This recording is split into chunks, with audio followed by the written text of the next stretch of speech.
Saturday lunchtime, and it being a Saturday means that it's Daddy and Squirtle, so Wave Squirtle.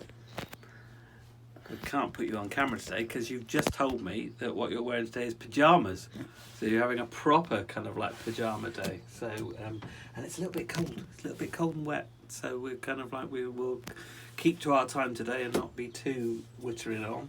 Look at the pile of books we've already read at weekends so far. Right, so it being weekends, we're not doing Enchanted Wood until weekdays, so we're doing 3 books. Now, last couple of weeks we've done an Oliver Jeffers, so we're doing another Oliver Jeffers, a particularly good one today, called Stuck, and we're doing another one tomorrow based on the film that he released yesterday, called Here We Are, so we'll do that tomorrow. A lovely little book called The Secret Sky Garden, and again, like Oliver Jeffers, we've done lots of Oliver Jeffers over the last couple of weeks. We have done also lots of Tom Percival's, and we're doing another Tom Percival. So we'll do Herman's Letter today, and then tomorrow we're going to do Herman's Holiday. Yeah, which kind of like brings us up straight with all the Tom Percivals. So which one do we start with? Stuck or Secret Sky Garden?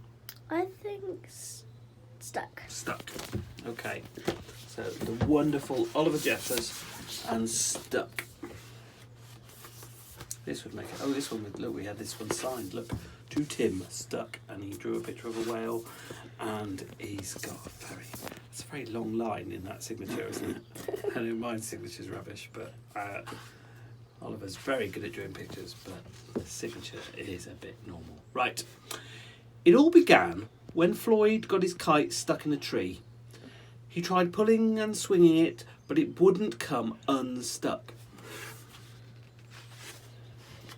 The trouble really began when he threw his favourite shoe to knock the kite loose, and that got stuck too.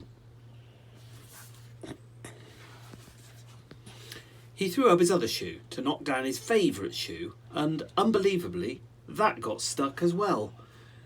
In order to knock down his other shoe, Floyd fetched Mitch. Oh, Mitch is in those cards that I've got, isn't he? Cats get stuck in trees all the time, but this was getting ridiculous. Okay, so Mitch is stuck as well. Floyd fetched a ladder. He was going to sort this out once and for all. And he threw it. I'm sure you can guess what happened. Yeah, we thought he was going to use the ladder to go and get the stuff from the tree, didn't we? But no, he just lobbed the ladder in the tree. The ladder was borrowed from a neighbour and would definitely need to be put back before anyone noticed. And in order to do so, Floyd flung a bucket of paint at it. And wouldn't you know, the bucket of paint got stuck. Then Floyd tried a duck to knock down the bucket of paint, a chair to knock down the duck, his friend's bicycle to knock down the chair, the kitchen sink to knock down his friend's bicycle, and their front door to knock down the kitchen sink. The family car to knock down their front door, the milkman to knock down the family car. Did you get up here the same way? An orangutan to knock down the milkman, who surely had somewhere else to be. He looks strong in that picture. He does. Yeah, he does look super strong. A small boat to knock down the orangutan, a big boat to knock down the small boat, a rhinoceros to knock down the big boat, a long-distance lorry to knock down the rhinoceros, and the house across the street to knock down the long-distance lorry. A lighthouse to knock down the house no longer across the street, a curious whale in the wrong place at the wrong time to knock down the lighthouse. Hi, what are you doing? And they all got stuck. Right, yeah. There's quite a lot in that tree now. What does it say? Wait till I tell your mother. A fire engine was passing and heard all the commotion. The firemen stopped to see if they could help at all. And up they went. First the engine, followed by the firemen, one by one. Can we help at all? And there they stayed, stuck between the orangutan and one of the boats. Fireman would definitely be noticed missing, and Floyd knew he'd be in big trouble. Then he had an idea. And he picked up the idea and went to find a saw. What's this? Something you cut wood with. Go. Oh, I didn't know it was called a saw. Yeah. He lined it up as best he could. I think he needs a bigger saw than that. And hurled it up the tree. I thought he was going to cut the tree down, but no. And that was it. There was no more room left in the tree, and the kite came unstuck. Hooray! Floyd was delighted. He'd forgotten all about his kite and put it to use immediately, enjoying the rest of his day very much. That night, Floyd fell asleep, exhausted. Though before he did, he could have sworn there was something he was forgetting. To get all the other stuff out of the tree. Hang on a minute, lads. I've got a great idea. And there they all are, Floyd having a lovely night's sleep, and everybody else and everything stuck in the tree. At least they're like, and you know that lady who's like in the house. At least they've got a bed in the house. Well, at least they've got their. Like, They yeah, could all and go and stuff. sleep in the house, couldn't they? The firemen could all go and sleep Yeah. in the house. So that was Oliver Jeffers' Stuck. Fab book. Right, The Secret Sky Garden by Linda Sarah. That's like two Christian names, isn't it? And Fiona Lumbers.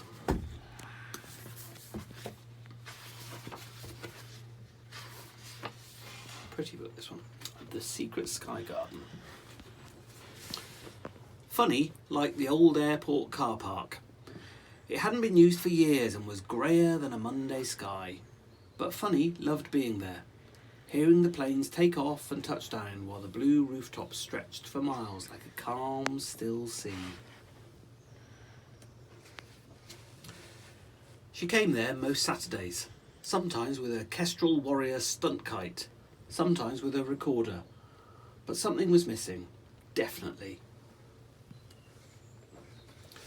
She'd learnt to play the sounds around, notes from the tannoy in the terminal, the high, low whine of planes coming into land, and the music of bells in City Square. But something was missing. Definitely. Jump 2 pages. So she hatched a plan.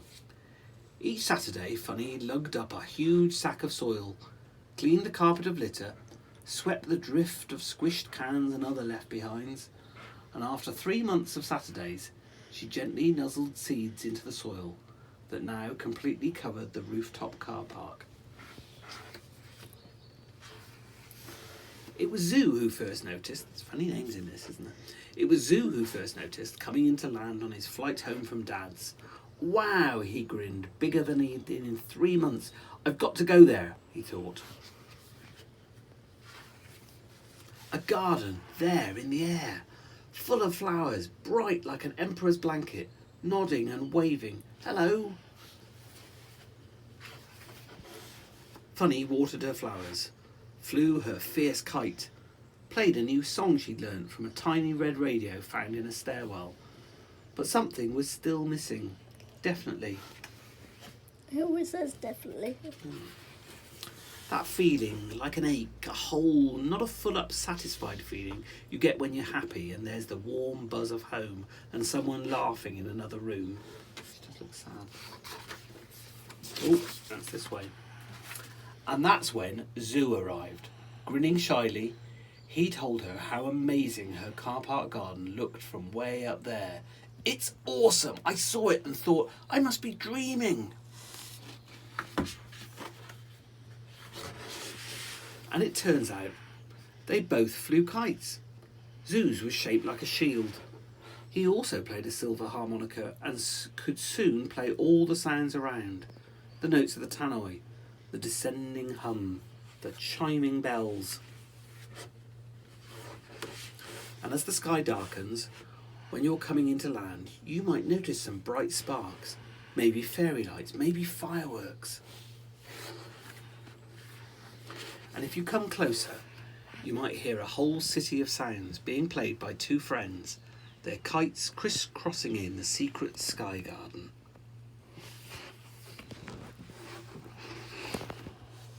is really pretty. Another robin. Love robins. And there's their kites. They look like they're going to get tangled up. They do look like they're going to get very tangled. And that was the secret sky garden. Right, Herman's letter. I like this one because you can like read the letters. Absolutely. It's got fun, lift the flap letters. So, Herman's letter by the wonderful Tom Percival. Herman and Henry had been best friends for as long as anyone could remember. From tiddlywinks to climbing trees, they did everything together. They had great fun inventing their own games, and they even had a secret club with a secret code and a top secret handshake. Everything was just perfect. That's a really weird handshake. That is a really weird handshake. Yeah. It's not even hands. Yeah. Until Henry had to move away. The two friends were devastated, but they promised to write to each other and to stay best friends forever. Sad, crying. That looks like. That feels like his rain. Like that looks weird because like his rain and he's crying too. It looks like doubly sad. It wasn't easy for Henry to settle into his new home. He missed Herman terribly. As soon as he could, he wrote his first letter. So there we go. Herman Bear, Herman's Hut, the wintry woods, far away. HP6 4WW. Dear Herman, how are you? My new home is kind of okay, but it's not the same without you around. The weather here is nice and sunny, and I've made some new friends. In fact, they've just called round. Mustache, lots of love, your best friend, Henry. Herman knew he should have felt happy for his friend, but inside he just felt horribly, terribly, awfully jealous. No, you imagine them all going, yippee! It just wasn't fair. Henry was off making new friends while Herman was left on his own. Oh, there's another letter. two. Herman Bear, Herman's Hut, the wintry woods, far away. Dear Herman, I can't believe that summer's already here. It's so lovely and warm where I am. In fact, I don't think it's rained once. Can you believe it? We went for a barbecue yesterday and I paddled in the sea and ate ice cream all day. Can't wait to hear what you've been up to. Please write soon. Love, Henry. Oh, and there's another one. Herman Bear, Herman's Hut, the wintry woods, far away. Dear Herman, guess what I did today? I had a ride in a hot air balloon. It was amazing. You could see for miles. I wish you could have been there. That would have made it even better. Love, Henry. Henry had meant to write back, but how could he possibly tell Henry how miserable he was? So hours, days and months passed by, and it was nearly time for Herman to hibernate. He settled down in his comfiest armchair, pulled up a blanket, and was just about to close his eyes when, whoomph, something clattered through the letterbox. It was a letter from his best friend. Oh, I like it. I like his, I don't know what you'd call it. Kind of a clock. I don't know whether you'd call it a clock or a calendar. Or Like a hibernate yeah, clock. just kind of autumn, summer, winter and spring. So another letter. Dear Herman, I hope you're well. I haven't received any of your letters. There must be a problem with the post or something. I miss you so much. You're my best friend in the whole wide world. Please say you'll come and visit me soon. Love, Henry. Yeah, he hasn't written any. He hasn't written any, that's why we've not arrived.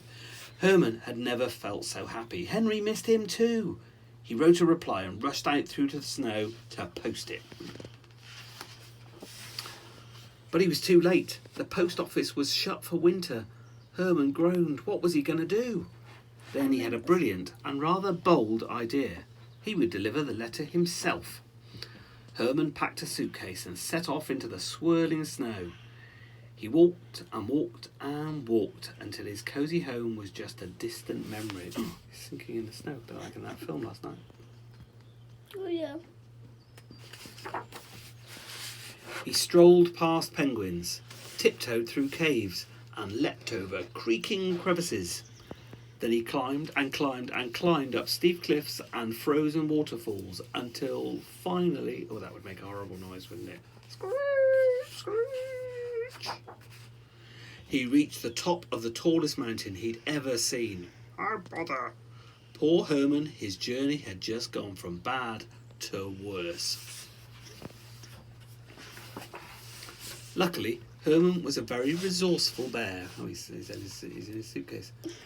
Bump, doof, wah! But sometimes things don't go according to plan. Herman bashed his head on a tree trunk, and everything went black. Been knocked out. Isn't he going to sleep? Oh, true, yeah, no, true. He's been knocked out and fully fallen asleep. Herman's snoring attracted a lot of attention, but nobody knew quite what to do. Then somebody noticed Herman's letter. It was obvious. What they needed was a postman.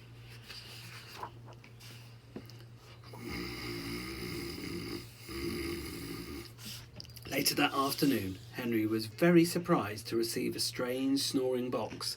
He was even more surprised when he opened it. Henry read Herman's letter and chuckled. Let's see what it says. Dear Henry, I miss you too. I'd love to visit, but I'll be hibernating all winter. I'll come and see you as soon as I wake up in the spring. Your best friend forever, Herman. He didn't mind Herman dropping in unannounced. After all, they were best friends. But he'd forgotten just how loud Herman's snoring was. He's decorating for Christmas. Suddenly spring seemed like a very, very long way away. But when it did come, it's spring, but when it did come, it was brilliant. And that was Herman's letter. So tomorrow we're going to have the follow-up to Herman's letter. Herman's holiday. I thought maybe we could have Snowball. Snowball, good choice. Yeah, so Snowball, Herman's letter. So Snowball is Suhendra, is that right? Suhendra, Paul in it? Yeah, I think so. Yeah. So Herman's holiday we'll have tomorrow, and we'll have Here We Are by Oliver Jeffers. So have a wonderful Saturday, wherever you are. Hope the weather is kinder for you than it is for here. I think it's a bit better tomorrow, but it's a bit grim and cold, so you're very right to stay in your PJs today. It's a perfect PJ day. So have a wonderful day, and we'll catch up tomorrow. Okay, bye.